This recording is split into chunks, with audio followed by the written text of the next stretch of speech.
The young lawyer. The Duke had to admit that the law didn't allow Shylock to refuse the money instead of Antonio's place. He liked Antonio but did not dare to treat him differently from any other citizen. The law said that Antonio, who makes an agreement, must keep it. If Shylock insisted, Antonio would have to die. Shylock did insist.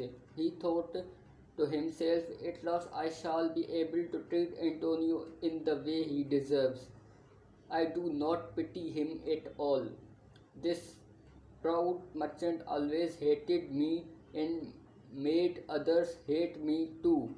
I will not forgive him. The Duke had already written to a famous lawyer asking him to come to Venice to advise him about this difficult problem. The man to whom he had written was a Dr. Bellario, Portia's cousin, who had shown her how Antonio could be defended as Shylock would not show any mercy to Antonio.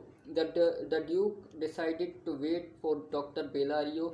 Perhaps this clever lawyer can find a way to save Antonio's life, he thought. Just as the Duke decided to do this, a clerk came in. He said he had brought a letter from Dr. Bellario. In this letter, Dr. Bellario wrote that he was ill and not and would not be able to come to the trial. However, he asked if a young lawyer friend of his could come instead. The Duke agreed to do as Dr. Bellario asked, and he invited the young lawyer to come in. The clerk who brought the letter for the Duke was really Nerissa dressed as maid. The young lawyer was really Portia who was dressed in the lawyer's clothes Dr. Bellario who had lent her. The Duke was surprised when he saw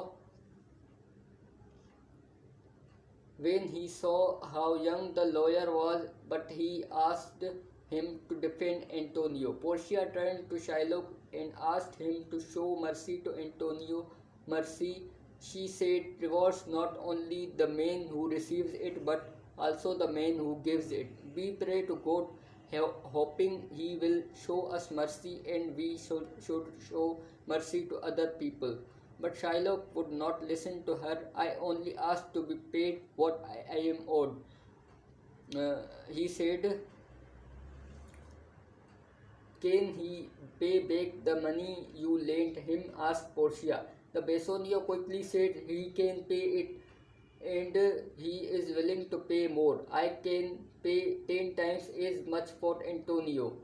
Bassanio begged the lawyer to forget about the exact words of the law in order to save a life. No, said Portia.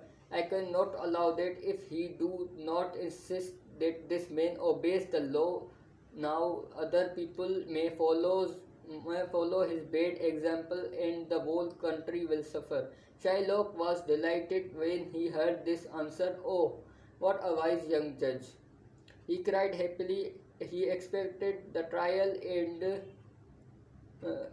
laughed at Antonio. Portia then asked to see the agreement Antonio and Shylock had signed. She read it and agreed that Shylock could have his pound of flesh. Then Portia turned to Antonio and commanded him to uncover his chest. Shylock was ready to kill Antonio. He called out, "Oh, noble judge! Oh, wonderful young man!" And Antonio thought he was going to die. He said goodbye to his friend Bassanio. He asked him to tell Portia why he had died. Bassanio was very unhappy and he replied that he would give anything he had to save Antonio if he could. He would even be willing to lose his own life to help Antonio. Now, said Portia to Shylock, take the pound of flesh that is owed to you, cut it from the man's chest. Shylock had his knife in his hand as he moved forward. He was ready to cut out Antonio's heart. Oh wise judge, oh wise young judge, he cried. He cried, prepare yourself.